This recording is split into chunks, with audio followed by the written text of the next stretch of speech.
child last year, a storm petrel. I'm very proud of that picture, incidentally. Here's our national bird, the bald eagle. We have lots of eagles around here. This one happens to live in Winter Harbor, Maine, and he's just finished off a raw chicken breast that the folks have supplied him so that he stops bothering the lobstermen and their bait. Here's a black-crowned night heron doing a narcissus number. Here's the bobolink. These can be found around here in North Salem on Vale Lane and on Keeler Lane on a large drumlin with a big hill right along Keeler Lane. The Conservation Commission is wondering if they can be attracted to the McKeon site on Ridgebury Road. So if you've driven by there and wonder why nobody's mowing, that's the reason. And here's the always appreciated indigo bunting, a blue bird that's not the bluebird. So let me give you a quick introduction about how to be a birder. Let's get started. I have an introductory chart here, which I want to have you take a good look at. See, it's easy. In fact, just looking at birds is the way to start. Don't worry about who they are, what they are. You learn to look as you go along. And these are the characteristics that help you on your way to be able to tell one bird from another. Its size and shape. Bigger than a robin helps.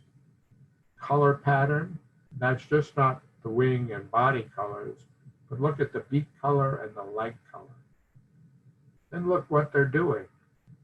Are they singing? Are they perching? Are they calling? Are they flitting?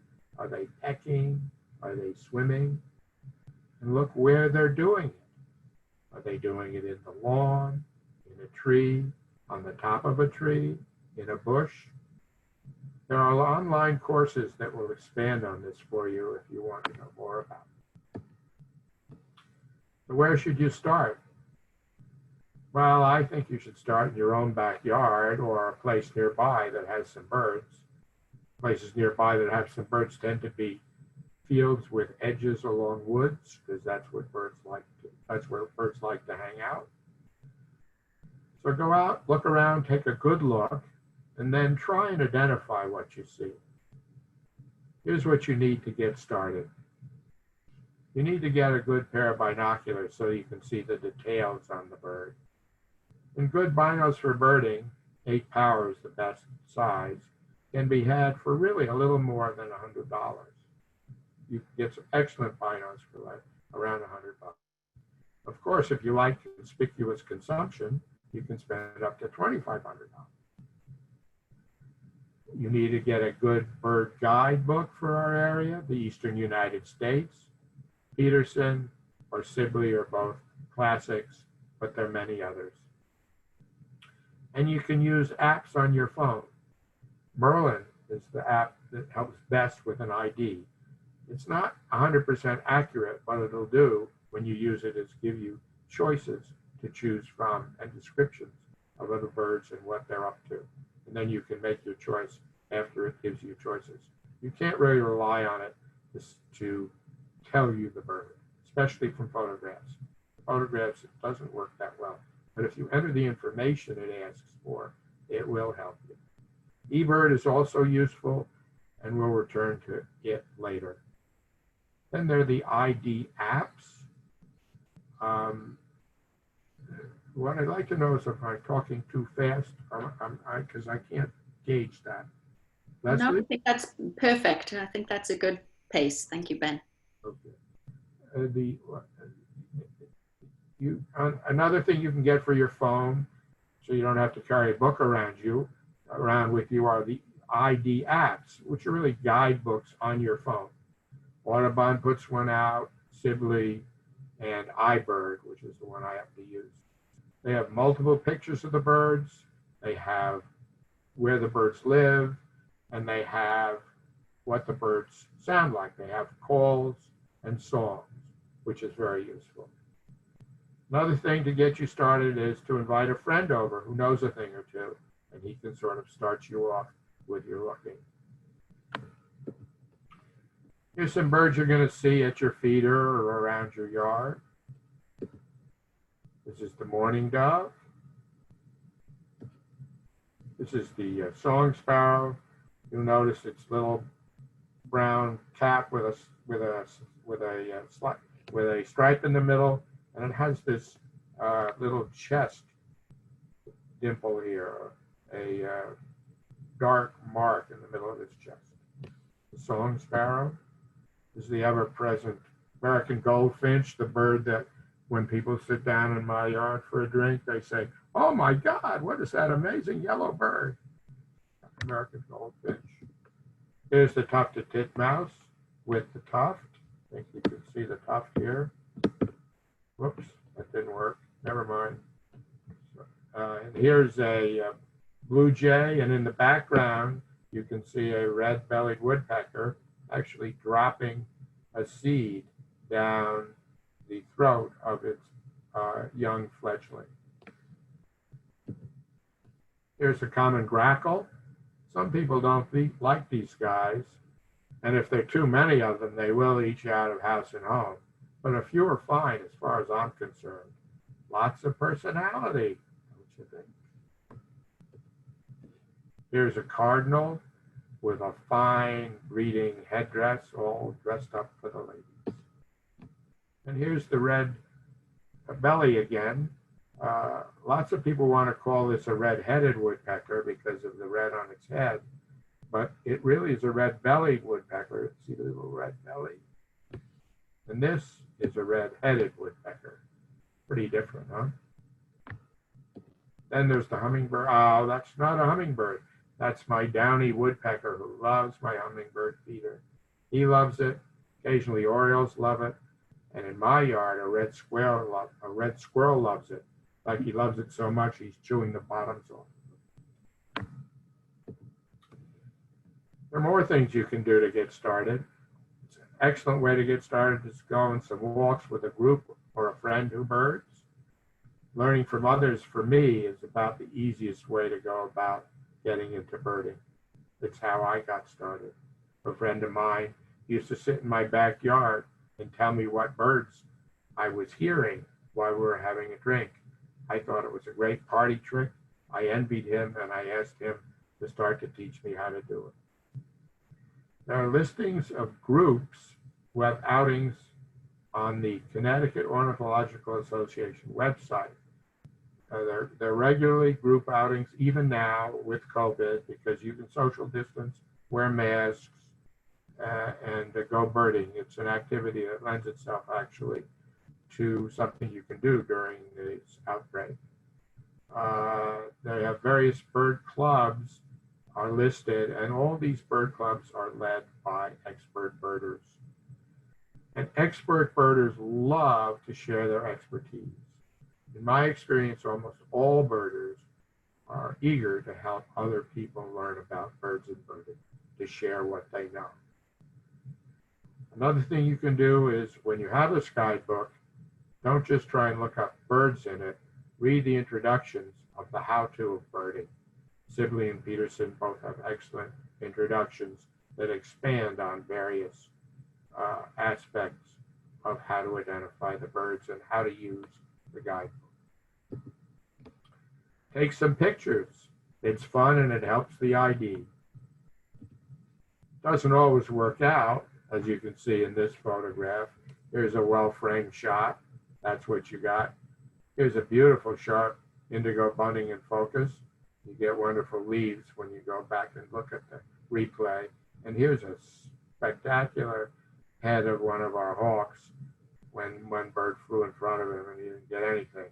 But with a digital camera, you can just keep on shooting and you'll get some good pictures.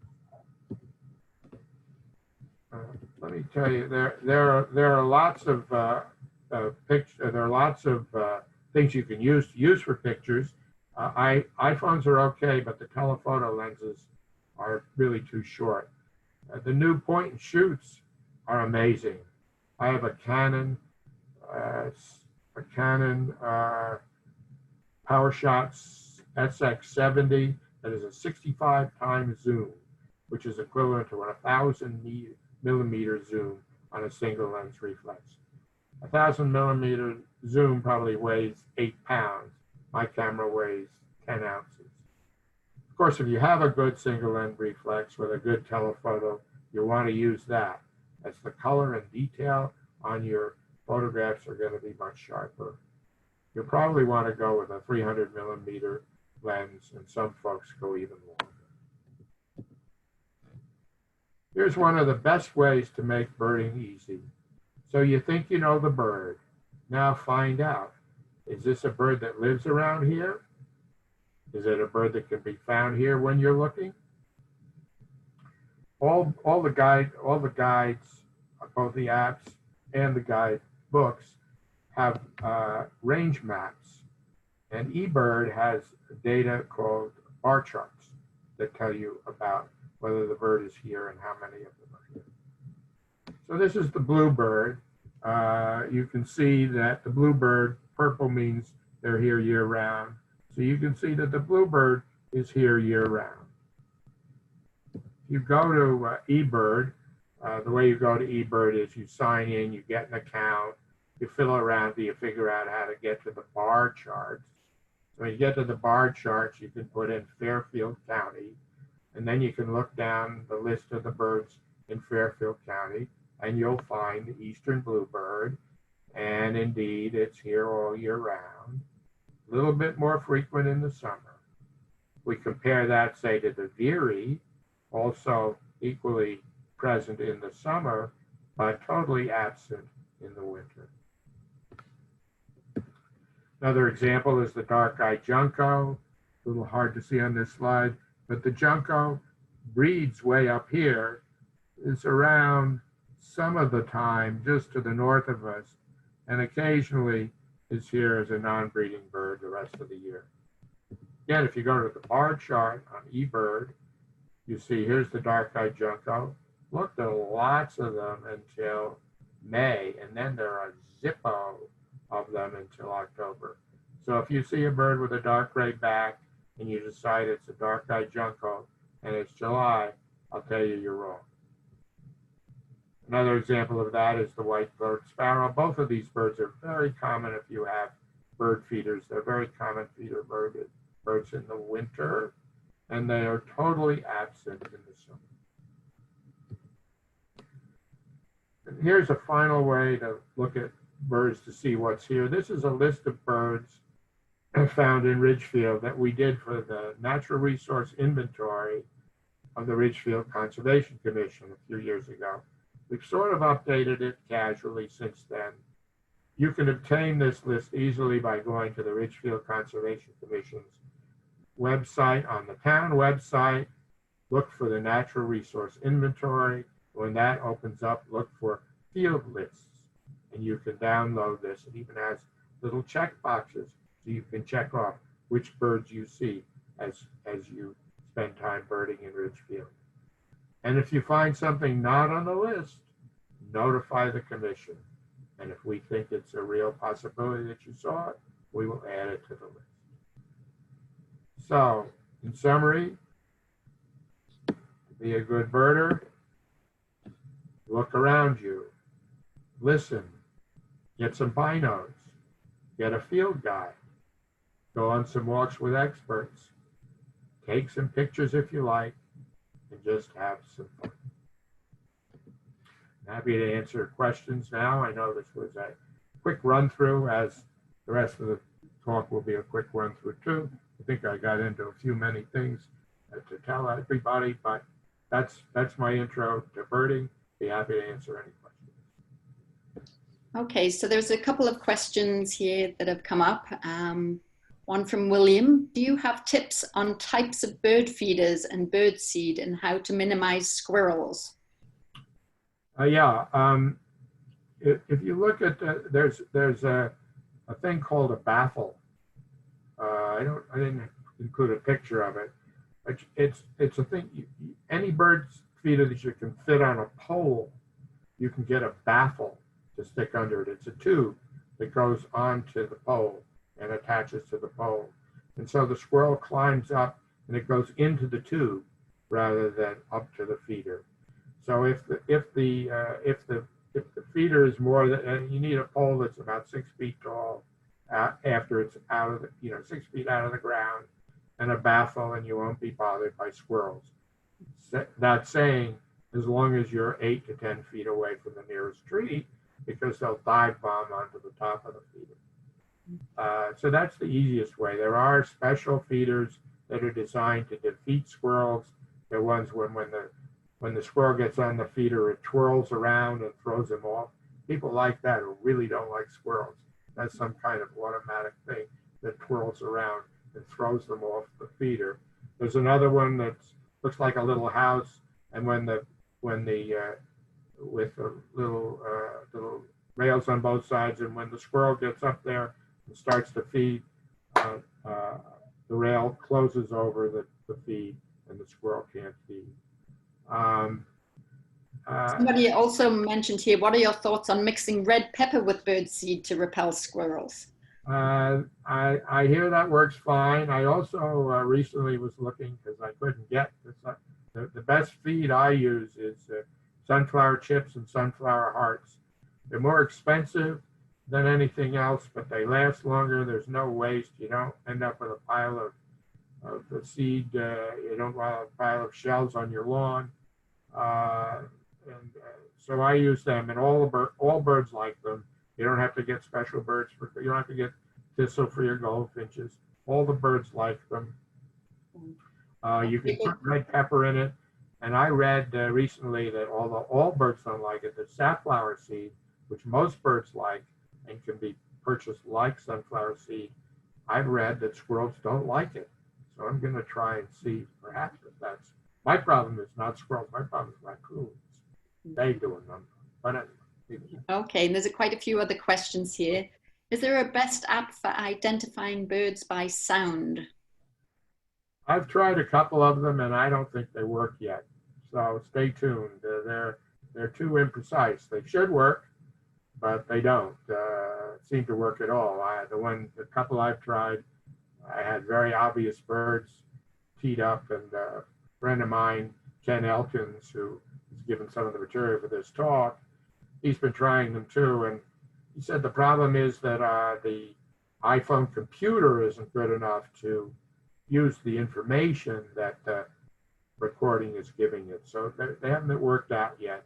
But you can, if you see a bird and it's singing, you're not sure which bird it is, you can go to the bird you think it is, and you can play the song.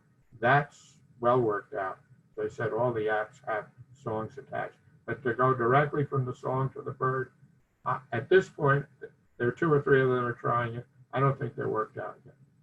Okay, another question here. Are house sparrows predatory? Yes, house sparrows are both invasive. They're English. They're not sparrows. They're finches. They were brought from England because the English people decided they had to have their favorite birds. So they brought some over with them in the late 1800s to have them around. And they will go after bluebirds particularly. They want the nest, and they will destroy the bluebird young to get them out of the nest so that they can use the nest. Okay, so we've probably got time for another couple of questions in this section, and then we can perhaps get to more of them later. Do bluebirds' coloring change in the winter like goldfinches? They are most bright, as most birds are, in the spring, but they maintain duller, but they do maintain their color through the year. They have some blue. They're not as brightly blue, but they're not like goldfinches. They don't lose all their coloration. They're still blue. Okay, and one specific question about your camera. Can you repeat the name of your point and shoot camera? Someone's asking. Yeah, it's a Canon PowerShot 70XS. Canon makes a good one. Nikon makes a good one. Lumix makes a good one. What you want is at least 50 times zooms, and they're all good. They cost about somewhere between $300, $400, $500, and they're a lot of fun. You won't get photo award pictures, but you get nice pictures. All the pictures you saw so far were pictures that I took either on my present camera or on previous iterations. Okay, great. So I think we'll move on now to the next section, Ben. That's right. So now about the birds. There are so many more birds this year. Ever since the virus hit, people have been saying, I've never seen so many birds. Why so? Well, I think it's because quiet results in hearing more. And there certainly was a diminution of traffic noise when this all started and everything shut down. And the birds are singing more and moving into what have been less desirable spots, perhaps near to the houses, near to our roads, because they don't like it where it's too noisy. And in fact, noise changes the way birds sing so that they may be more forceful and more ready to sing in quieter environments. And the lockdown occurred just before the start of the time of the year when birds are returning from their wintering sites in Central and South America. So more watchers are doing more watching. Less noise means you're hearing more. More birds are nesting near the roads because of less disturbance. And the corona stay-at-home coincided with spring migration, an 8-week period starting in April in which there are always lots more birds than there are at any time of year, because all the birds that are migrating to their breeding grounds, if they're breeding here, they're breeding north of here, they're breeding in Canada, they're breeding at the Arctic Circle, they all stop by here to get a little lunch, and then they're on their way. So we have a tremendous excess number of birds during that time. Also during that time, all birds that are here are very busy establishing their territories, and they're very forceful in their singing. So I think it was a combination of having a lot of time and the period of time in which the COVID lockdown occurred in this area. But here's the real deal. I'm going to show you a short video, if I can get it to run, which is brought to you by the American Bird Conservancy. The American Bird Conservancy, which I always thought was just another North American bird outfit, actually conserves birds in all the Americas. In this report that you'll see, this little video you'll see, it's highlighting a report that was generated by the Cornell Ornithological Lab.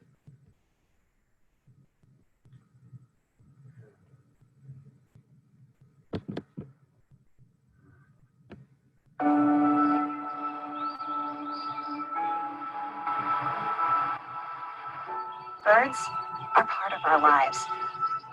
They fill the air with song, inspire us with their beauty, and make their homes in the most unexpected places. Sometimes they're even our neighbors. But the birds we love are vanishing. An alarming new study reveals that the population of North American birds has dropped nearly 30% since 1970.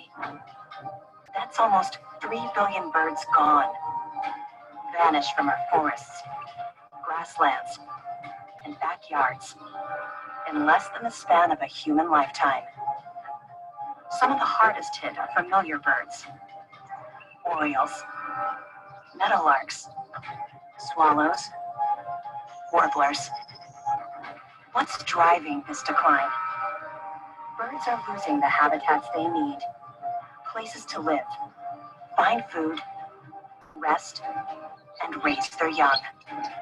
They face many other threats as well, from free-roaming cats and collisions with glass to toxic pesticides and insect declines.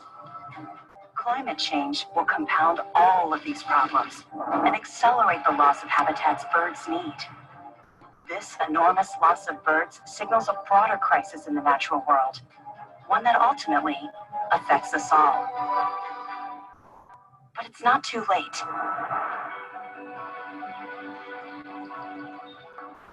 Our actions on behalf of birds make a positive difference and benefit the entire planet. Thanks to strong conservation efforts and habitat management, many waterfowl and formerly endangered species are now flourishing. It's time to expand these conservation efforts to help the rest of our birds recover too.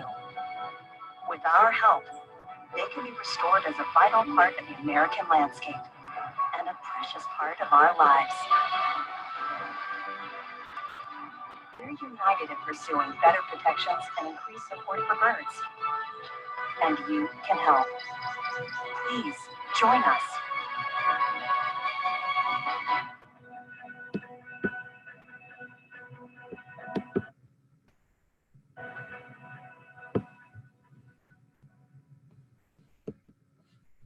Okay, now goodbye.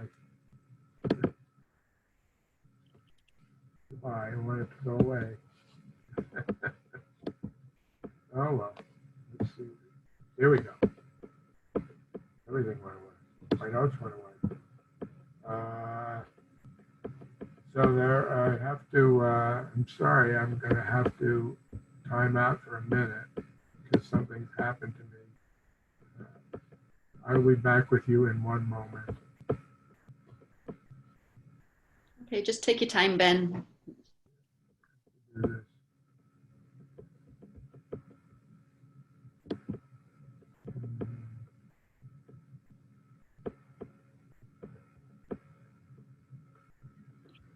Oh, where is the screen?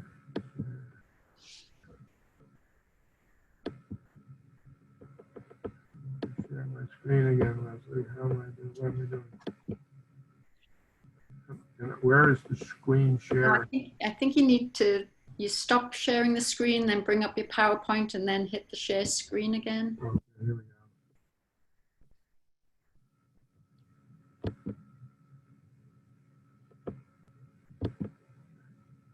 Okay, Okay, we're good. now it's on a different view. You might have to, there you go, perfect. I'm all right now? Yeah, No, I'm back to where I don't want to be. Sorry. back on the video. One more time. And we'll, where am I now? Can you see me now? I can see, but with your notes. So perhaps if you go to your next slide. That looks like the video again. I have to, I'm sorry. I have to start over. I'm sorry, folks. That's okay.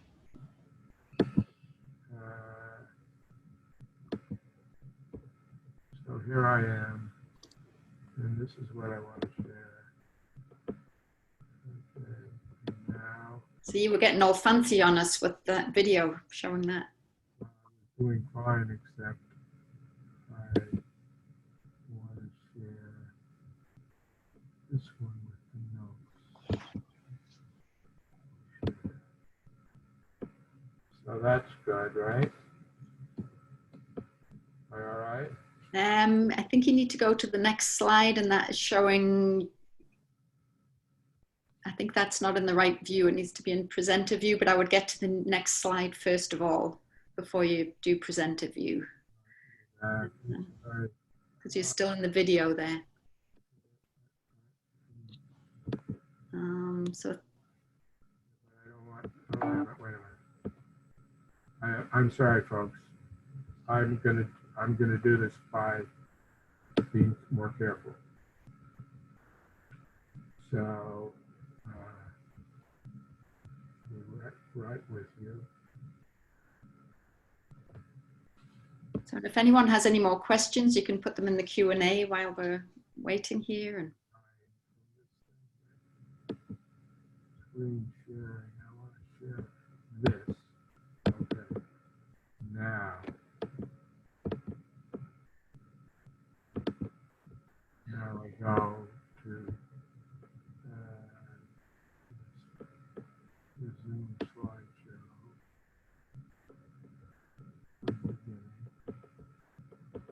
Wait. I don't know.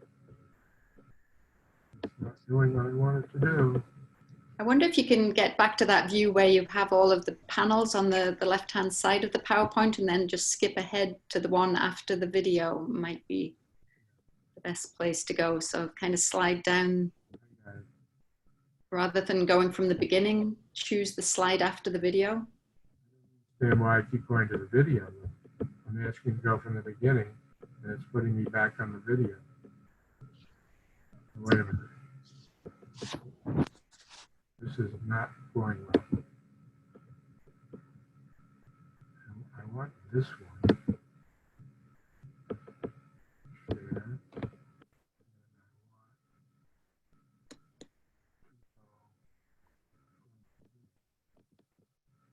So can you go back, can you go down to the next slide after your video and start from there?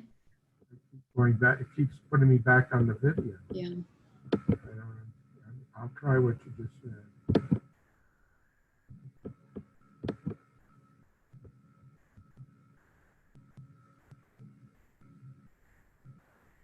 I want this one. Share.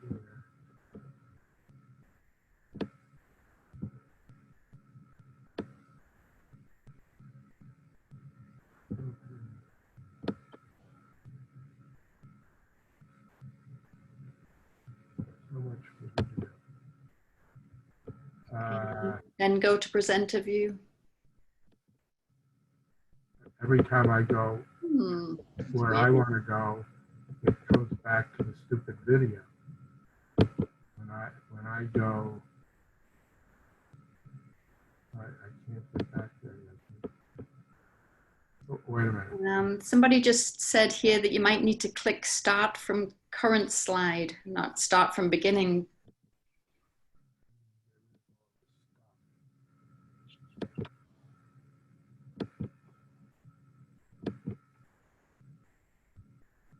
Now I'm going to open up PowerPoint.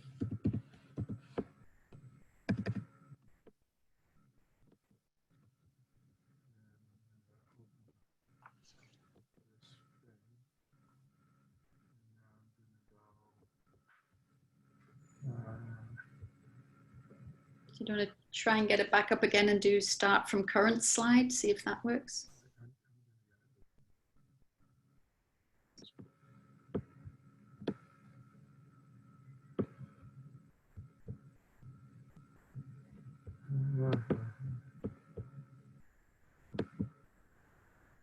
Now it's not showing a thing.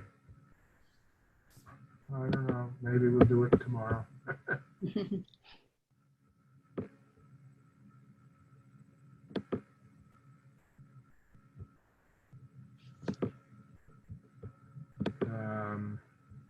Here I am, right?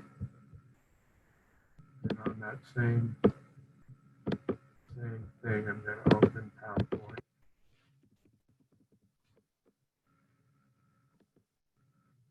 Now PowerPoint's there.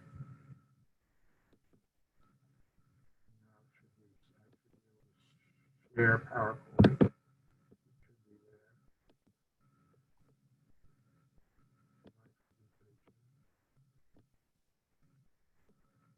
there. Sharing screen has failed to.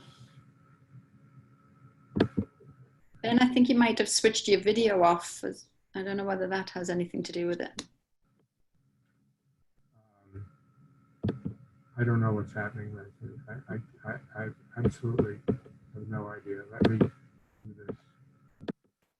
Yeah, if everyone can just give us 5 minutes, we'll get this sorted out. Perfectly yesterday. Now, here's my presentation. And here's the library. And it won't show up.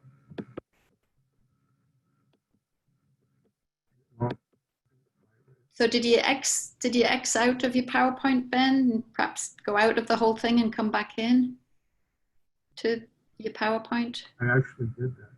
Yeah. I cannot get the PowerPoint to open up. All I can think of is I don't know what to do. Is there a way to get it up back in that edit mode rather than in presentation mode? Yeah, right. That's what I've been doing. I've been reopening it, and it's in presentation mode. And here it is. I have it on my screen, and I can't get it to share. I'll open it again.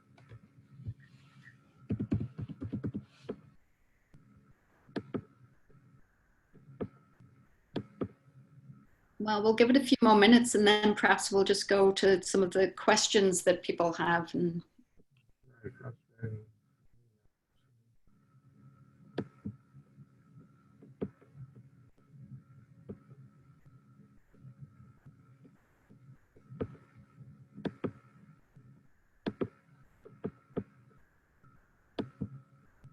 PowerPoint sharing is failing.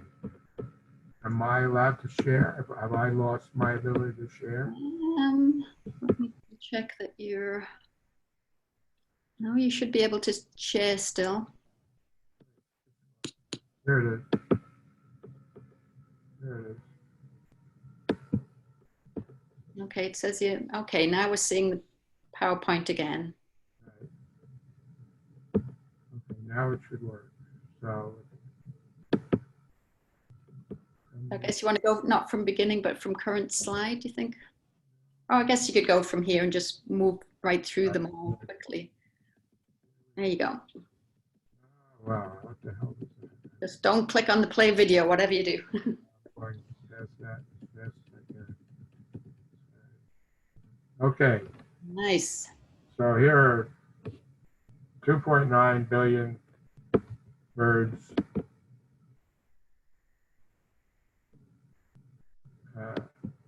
2.9 billion birds have gone. This is a graph, and graphs are graphic. I like them because they're graphic. This shows how many birds are gone. It shows mass extinction. It's from a study done by the panel of the National Association of Sciences, and it demonstrates, I can't see myself now, but I'll deal with that. It demonstrates the fact that not only are birds declining, but that all species are declining across the boards, including mammals and reptiles. This doesn't actually show birds that we've lost or mammals that we've lost, but those that are endangered. So why is this happening? Well, it's basically based on the size of the world population. We've gone over the same period that we've lost 3 billion birds. We've gone from 4 billion people to 8 billion people. So the number of people have doubled during the same period of time that we've lost a third of the birds. This has obviously resulted in major causes of loss, major causes of the loss. They've changed our landscape. There's more agriculture. More cows and soybeans especially are eating up properties in South America. We fragmented our forests, which means that we've built roads through them for development and for forestry harvesting. We've intruded on their edges. Fragmented forests bear fewer birds. We've changed the food supply. Fewer insects for birds to eat. There are fewer native plants due to invasive plant species, and there are fewer ocean critters for birds that need to feed on fish and shellfish.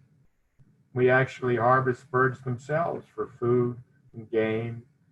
We also have loss of birds from windows, cats, pesticide, pollution, turbines, wind turbines. So they're under attack from many different sources. Depending upon which bird, unfortunately I'm not seeing my notes, but I'm sorry. Depending upon which, we can look at the birds as being in different groups. We look first at what we call the boreal or forest birds. Those are the birds of the northern forest. And when we look through these groups, I'm going to tell you both what's happening and also what we can do about it. So the boreal forest birds have lost 33% of their population. The poster child for this group is the evening grosbeak. in the 70s, I lived in New York City, and I had a country house outside of the city in Dutchess County. And I used to love to see these birds come, except they would eat every seed in my feeder. They would, in a half hour, they would eat essentially a feeder's worth of black flower sunflower seeds. So they would come in groups of 15 or 20 grosbeaks. And they were common here in Ridgefield at that same period of time. But since the 70s, they've largely disappeared. And the reason for that is the decline in boreal forests. They decline because of lumbering. They decline because of clearing for development. They decline because they're cleared for oil exploration. The tar sands program in Canada cleared thousands of acres of boreal forest to produce the oil for the tar sand oil extraction programs. So what can we do?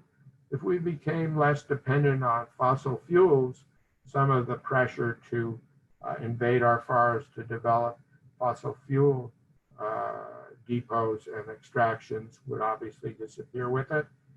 If we intelligently harvested forests, we could maintain them both for their biodiversity and for lumber by not clear cutting, but by doing careful selective harvesting. And if we controlled our development, if we purchased or eased land and that's being done, there's large areas of forest that are being either purchased outright for conservation or eased for conservation. In the state of Maine, there are hundreds of thousands of acres that have been put under conservation easement. So these are some of the things you can do to save the forest. I feel like I'm talking into a vacuum. Are people seeing me and hearing me?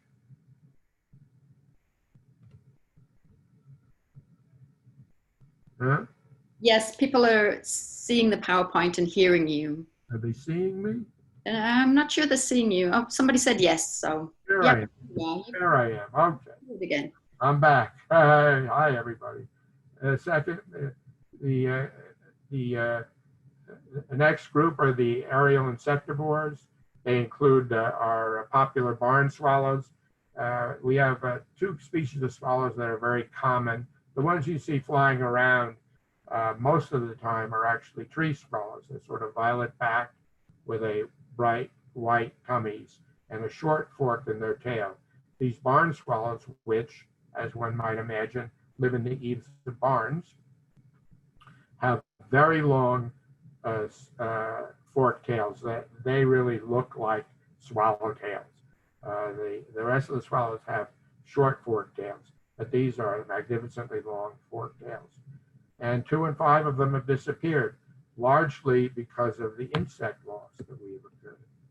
And here's a slide that shows the 40% total insect population decline, not over the past 50 years, but over the past 10 years. The reason for that is largely pesticides and also habitat change. Loss of native plant species yield less food for insects to feed on, so it diminishes their populations and gives them less, if they have less flowers to pollinate, they decline in population. Things we can do. The first one, of course, is to control and or eliminate pesticides. Europe has banned neonicotinoids, which are a pesticide that's been thought to be responsible for the honeybee declines and other bee declines. They've actually legislated it out of existence, but not the United States. We still allow neonicotinoids. So asking for legislative action to control and change pesticides is very important. To increase native plantings where available is important. Many of you are probably aware of the Pollinator Pathway Program, which plants native pollinators for bees and butterflies to use. And if you plant them carefully so that you not only include pollinating materials, but also plant materials that these insects like to eat, you can increase their population. Generally, planting native plants and trees provides, again, a good basis for food supply. So that's one of the other things you can do to help birds. Plant an white oak tree. It'll help birds because, I don't know, 400 different kinds of caterpillars eat white oak, and all birds like caterpillars, especially when they're raising their young. Here's another bird, and I'm going to do the damn video thing again. This is a whippoorwill.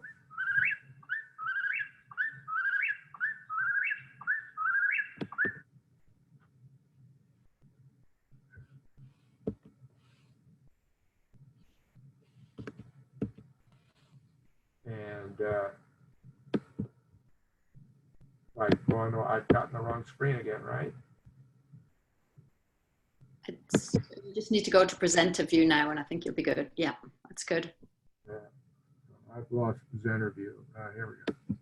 Oh my goodness, I'm back at presenter view. I'm living large, guys. So, this is the whippoorwill. Whippoorwill likes to sit at the edges. It also eats insects. It likes to sit at the edges of fields and then hunt them. It likes moths especially. It harvests them with its rather large mouth. It flies across the field with this mouth open, vacuum cleaning up the insects that are flying over the top of the field. So it needs its habitat. If you can maintain fields, they don't have to be big because they live in the edges of the woods, but they like to hunt over the tops of fields. They can be helped. And again, the decline in insect species, especially moths, has been particularly difficult for these birds who've lost a tremendous percentage of their population over the last 20 or 30 years. Then the migratory birds. The loss of this group relates to conditions both where they breed in Central and South America, for most of them winter. It also is affected by stopover points that are used in migration. The present administration is trying to eliminate a 100-year-old act that protects migratory birds. To help think about legislative action now would be to help make this protection a law rather than an Environmental Protection Agency regulation. And also endorsing and supporting international conservation activities will help with its wintering and migratory difficulties. And you can also support research in how and where these birds use migratory stopovers.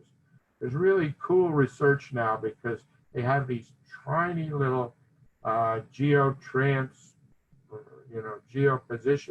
satellite transponders that they can attach to birds. They're very, very small. They've miniaturized them so that you could attach them to even small birds. And they're learning tremendous amounts about where these birds go when they start migrating north. They're finding all sorts of new places where they stop over. And if we know exactly where they stop over, we can mount conservation efforts targeted at these migratory stopover spots. Let's look at a few of the different birds. This is a migratory bird, the red knot. This is an example of migratory bird and its problems. There are more than 100,000 of these in migration found around in the Cape May and the Chesapeake Bay area in the 80s. They're now down to around 20,000. There have been reports expecting that these birds may actually go extinct in the next 10 to 15 years. There are many threats that involve these birds, but the most serious one is the decrease in the horseshoe crab population in the Delaware Bay due by overfishing for bait for fishermen's traps. The knot migrates from the very tip of South America, Terra del Fuego, to very far up in Canada, and it stops in the bay to chow down on crab's eggs to regain its strength for the trip ahead. There's legislation being developed to control horseshoe crab harvesting. And this year I heard a sad story that the knots actually got there. It was a cold spring this year, and that delayed the crabs hopping out to lay their eggs. So the knots got there too soon, 2 weeks before the crabs actually hit the shore. It's the opposite of what's happening for many of the birds due to global warming. But this year, because of local climate conditions, there was a cold spring, and the crabs delayed their egg laying. So the red knots had a hard time this year. Then there are the grassland birds. Grasslands are constantly changing from meadows to housing developments. One of our grassland birds, the grassland birds is threatened at both ends of its population, the bobolink, both by changes in the grassland and by being poisoned by rice farmers. Then there are the eastern forest birds, and although we have lots of woods, again, fragmentation is a problem for our forests. There isn't a minimum acreage. It's on 400 or 500 acres of an intact forest. Many of our forest species decline. But it's not all bad news, actually, thank goodness. There's a tremendous increase in waterfowl population due to conservation efforts of the Clean Water Fund, the Land and Water Conservation Fund. Raptors increased, and turkeys, which were essentially extinct, got introduced into the wild in the 70s, and are doing, as you may know in Ridgefield, very, very well. The osprey is a good luck story. Following the banning of DDT, it was able to recover, and they're all over the place now. I went fishing with a friend of mine down in Norwalk. As we pulled out of the harbor, we must have seen a dozen ospreys flying around, feeding their young. So here we see all these gains in raptors, waterfowl, woodpeckers, which aren't dependent on dense forests, just having trees. There are more trees now because there's less agriculture, especially in the Northeast. So woodpeckers have a lot of places to peck. If you have a dead tree on your property, or it would be nice if it's in the woods in your property, don't cut it all down. Just cut the top off of it if you don't like the way it looks, and leave the stump, 20 feet of stump, so that the woodpeckers will have something to peck in. Here's a local good luck story of a recovered species. This is a red-shouldered hawk. Many people have had them in their backyards around this year. They've been reporting them. But when I came to Ridgefield in about 25 years ago, the DEP had these birds listed as a species of concern. Because they're very adaptable, they don't need a lot of woodland, they've made a really nice comeback. And this,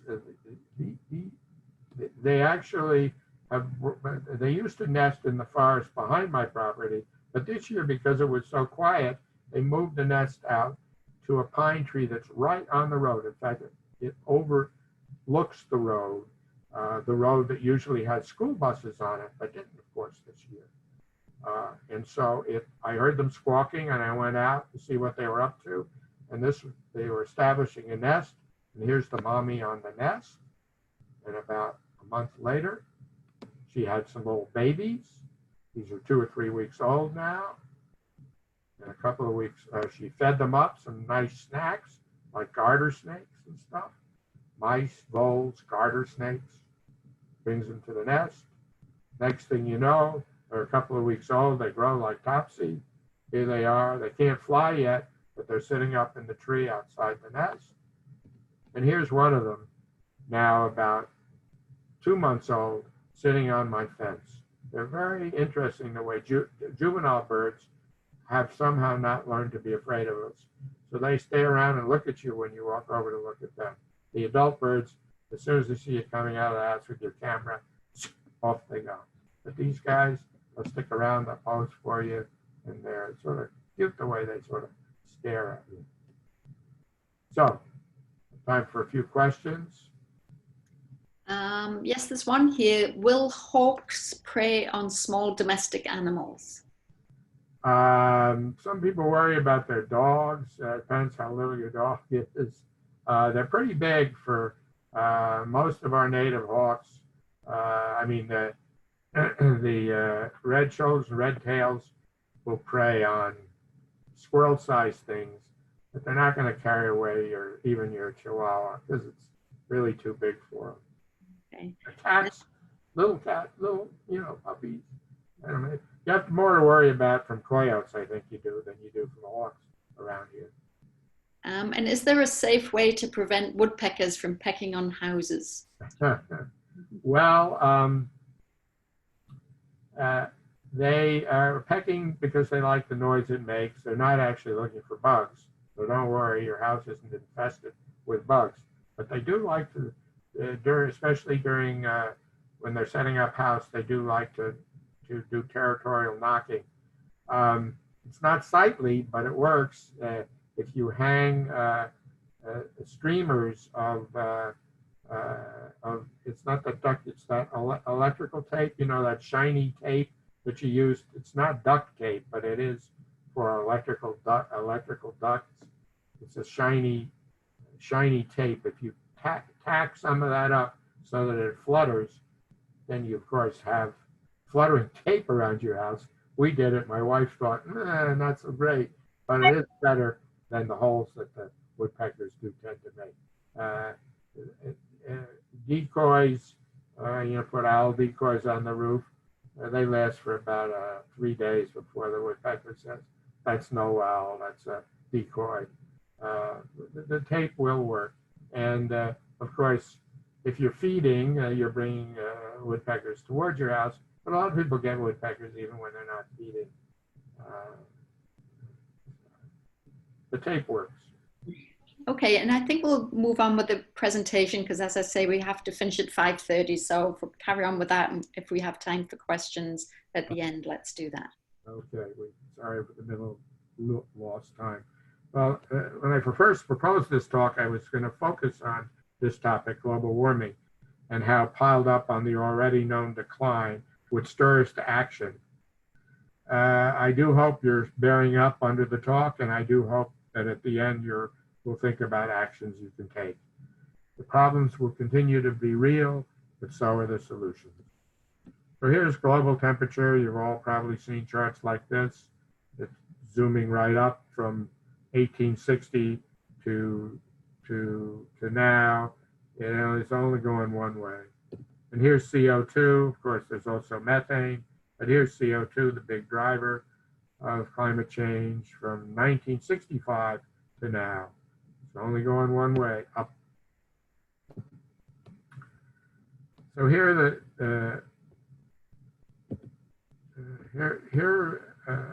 Audubon did a study of climate change and birds, and they looked at these 9 variables to see what would happen going forward.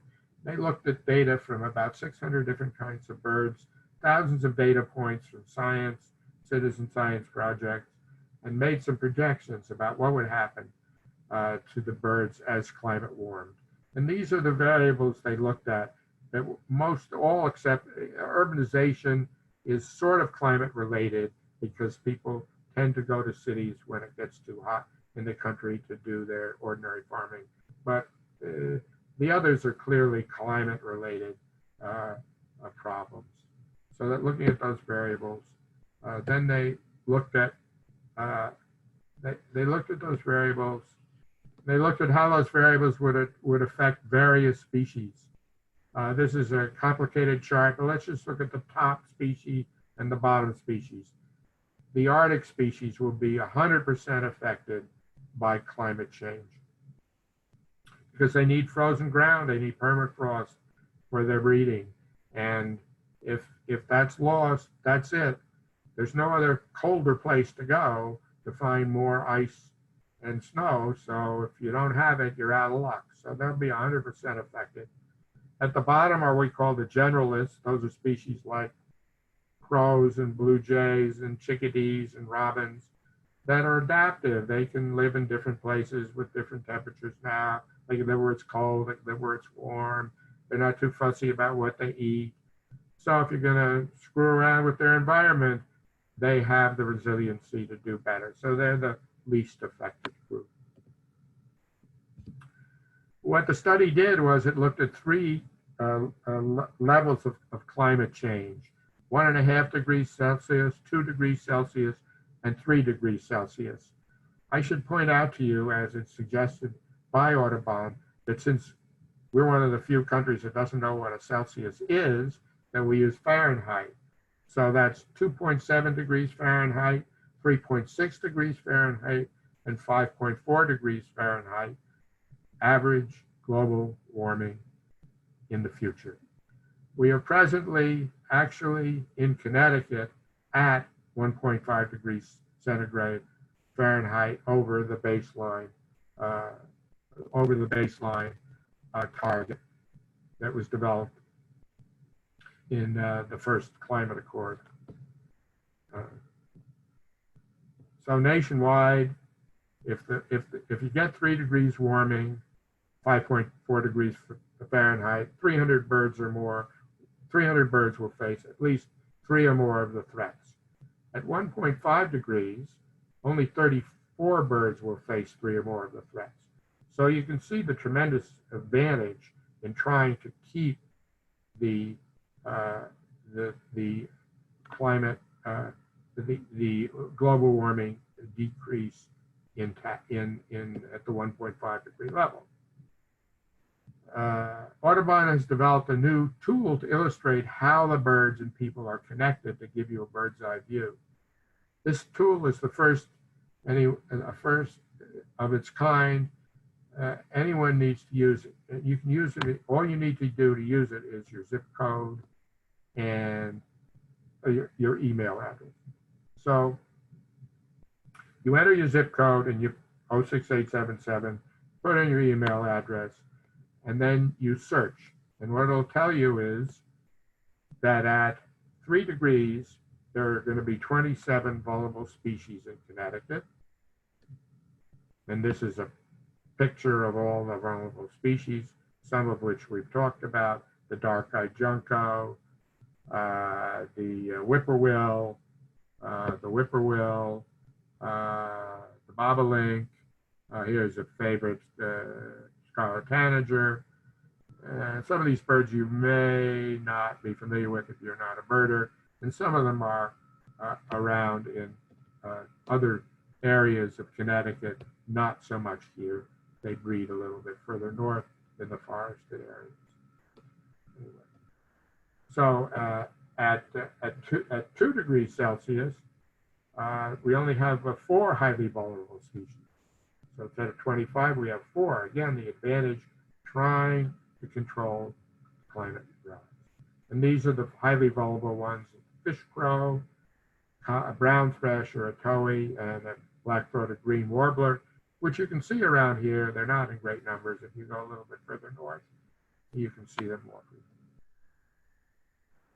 And at 1.5 degrees, there are only 3 species that are highly vulnerable. Still 34 that are moderately vulnerable. So you still have a major stressor at 1.5 degrees, but not as severe as at 2 and at 3. And these are the ones they list as highly vulnerable at 1.5 degrees: the fish crow and the black-throated green and the leaster. Here's a fish crow. Thought I'd just do a fish crow for you.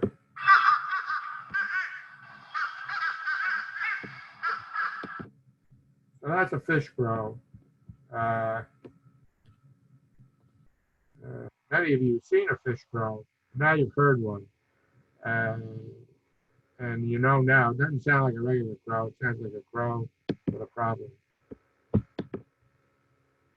So this fish crow at 3 degrees will lose all of this, its natural territory.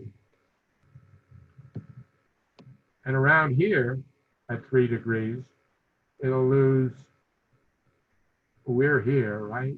This is Connecticut. We're here. It'll be gone from the coast of Connecticut. Right now, it's very common along here. I was down on the coast the other day, again, fishing where I saw the ospreys, and there were about 8 or 10 fish crows sitting on a telephone pole in the parking lot where I parked before I went out on the boat. It's very common. It'll be gone. It'll move up the coast, and it will move inland. It's moving inland now, actually, interestingly enough. It used to be only on on the water, but now it's going up the Saugatuck River Valley into Torrington, and you see all through here. Uh,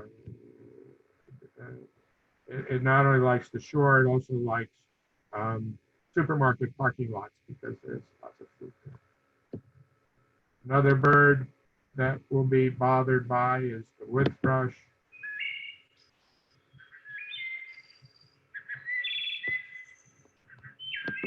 Which is one of my favorite birds because of its lovely call.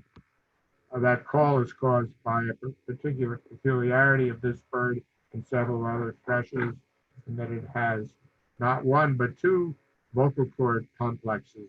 It's called in the syrinx, so it can sing two notes at once. A remarkable idea. Anyway, at 3 degrees in the eastern United States, it will lose all of this territory. At 1.5 degrees, it'll lose a few areas, but basically will be able to maintain its present habitat. So again, that difference is very important. Another example is the towhee, which I won't bother you with. Here's the towhee now, and here's the towhee at 1.5 degrees. Here's the towhee at 3 degrees. You can see we're starting to lose it in Ridgefield. If we stay at 1.5 degrees, we get to keep our towhee.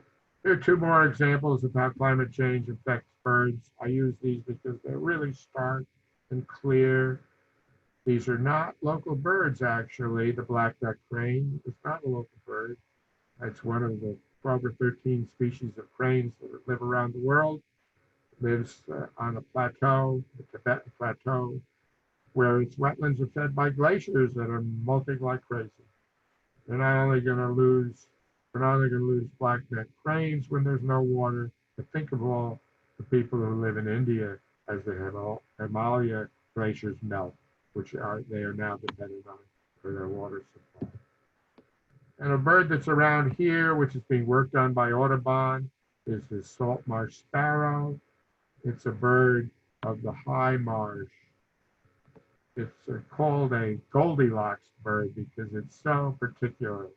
Not enough and too much, So the salt marsh sparrow has to lay its eggs and fledge its young in the 23 days between the two high tide cycles of the full moon.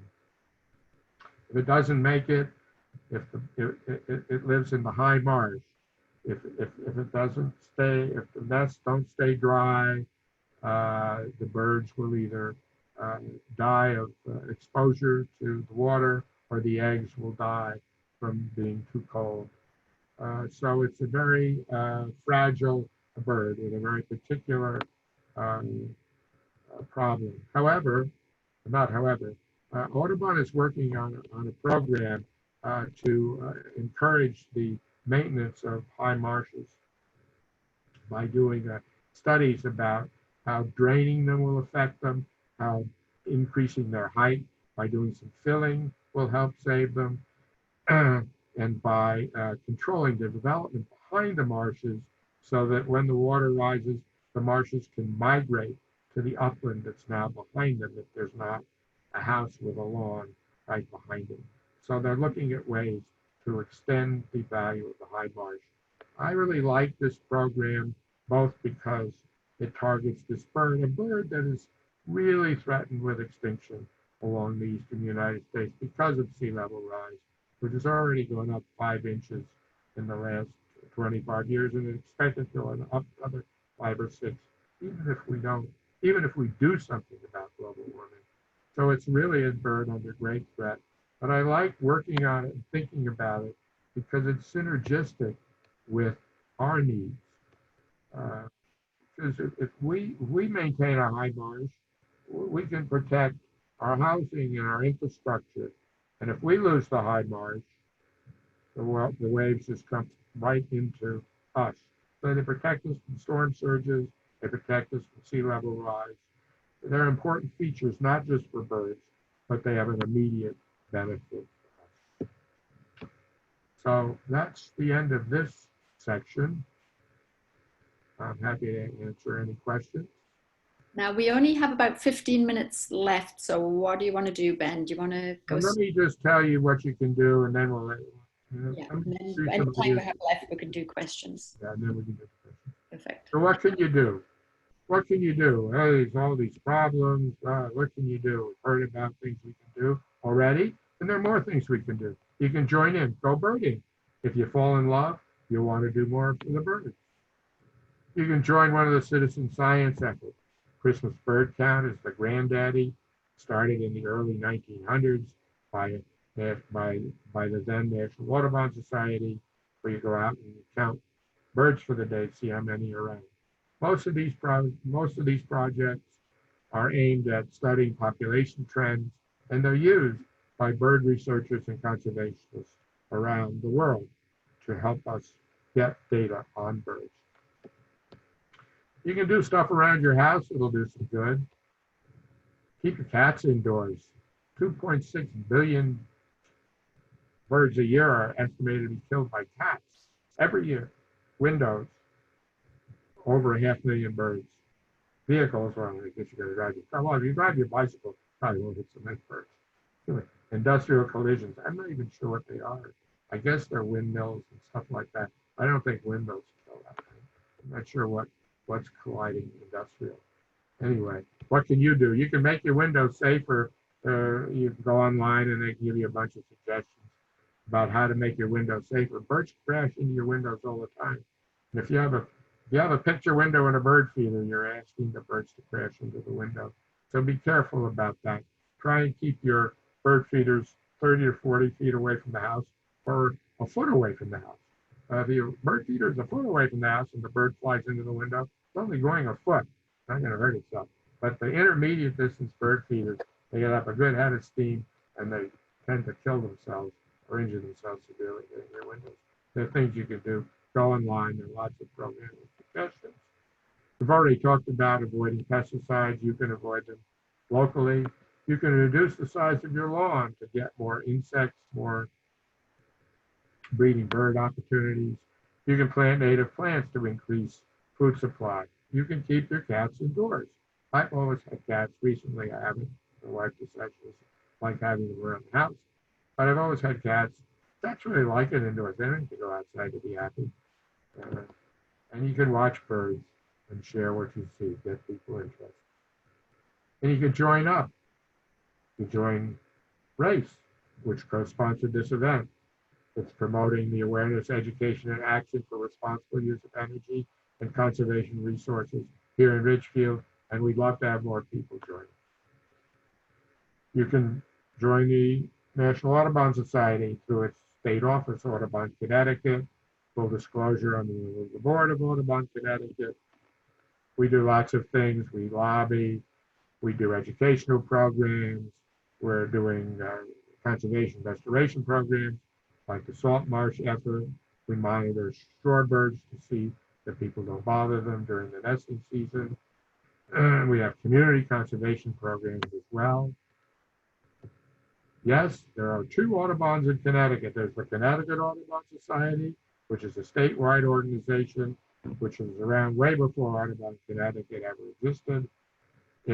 We do coordinate with Audubon for shorebird protection. We coordinate our lobbying with Audubon Connecticut, and it has its own conservation education efforts, as well as some excellent sanctuaries, including Milford Point, which is a great place to go and see shorebirds at this time of year.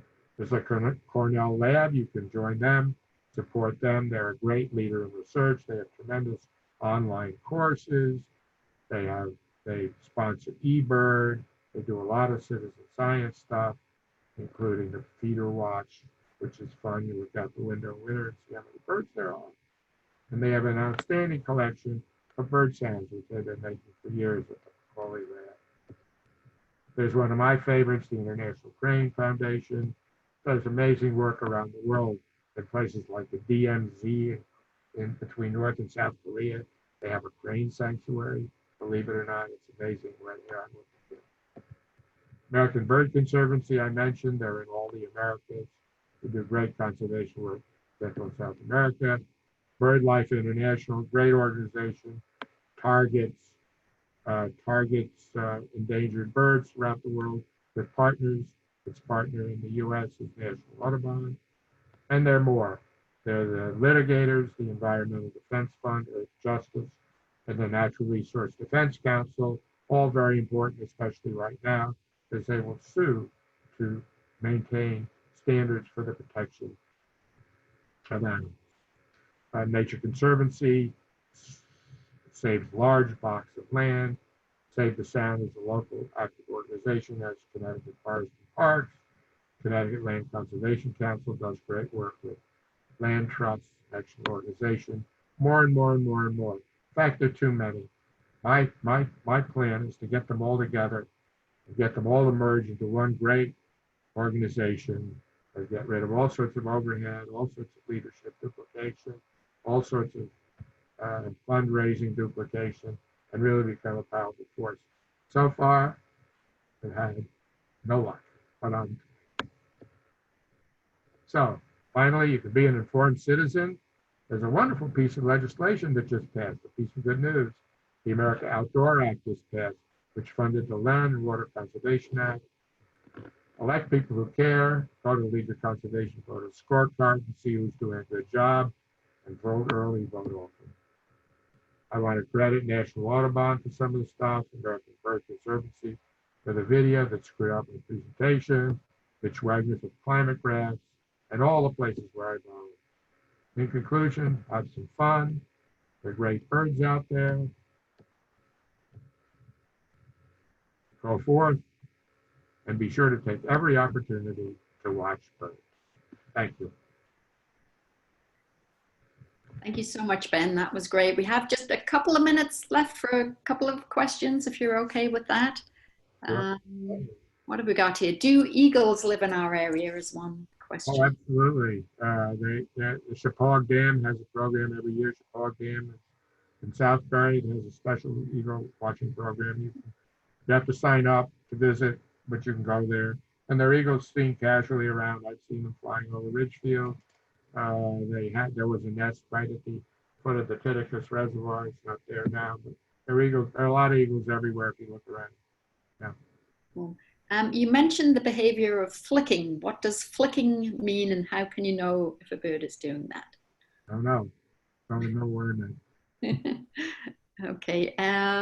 Should I remove old bird nests from my birdhouse after they've left? Certainly from your bluebird house, you want to clean it out every year. It gets worms and stuff in it. Make sure the birds are obviously not using it. But yes, you should clean it out. The birds will be happy to rebuild it. And bluebird nest boxes should definitely be cleaned every year because they get kind of worms and maggots. Okay. Do you put out bird seed all year or just in winter? I put it out all year because I like to see the birds. You don't have to. Birds, even in the winter, if you put it out, people say, "Oh my God, I'm going away for 3 weeks. What are the birds going to do?" They'll do fine. They like the seed, but they have other food to eat, so they're not going to starve to death. Although one does feel pretty guilty when you have 4 inches of snow with an ice cover on top, and you see 60 birds at your feet, or you say, "Oh my God, what will I do without me?" But most of them will survive. I feed all year because I like to see the birds. Nice. Now you did mention how to thwart the squirrels, but what about the bears? Bears, you can thwart the bears if you hang your feeder 10 feet up in the air on a pulley over a branch, and don't mind that there's a bear wandering around underneath it trying to figure out how to get up there. So you can thwart them by height, but they are a concern, and they're certainly a reason why people don't feed all year. Bears do hibernate. So if you wait until you think they're hibernating, we hope they're hibernating. Last year they came out of hibernation a few times because it was so darn warm. But if it's reasonably cold, they'll hibernate from October, November to end of February. So you can feed then and not worry about them. But I think they are a concern, and bears are certainly increasing around here. There's no question about it. They're very successful. Large mammal. They don't care too much as long as there's stuff to eat. They don't care about much else. So they're happy to come down here and chow down on bird seed, garbage cans, whatever. They go into people's houses, apparently. It's a little scary. Okay, well, thank you very much, Ben. We got lots of comments in the chat saying thank you, what an excellent program. And so thanks again. And thank you, everyone. If people would like another program and would like me to expand on something, if they could throw that into a comment or email me, tell me what you think. My email is benoko@comcast.net. I'd love to hear from you and hear further comments or even possibly further questions. But I would be happy to know if people were interested in either expansion, another topic, or something related. So thanks a lot. Been fun, and I'm sorry about the video. Thank you, everyone. Thanks, Ben.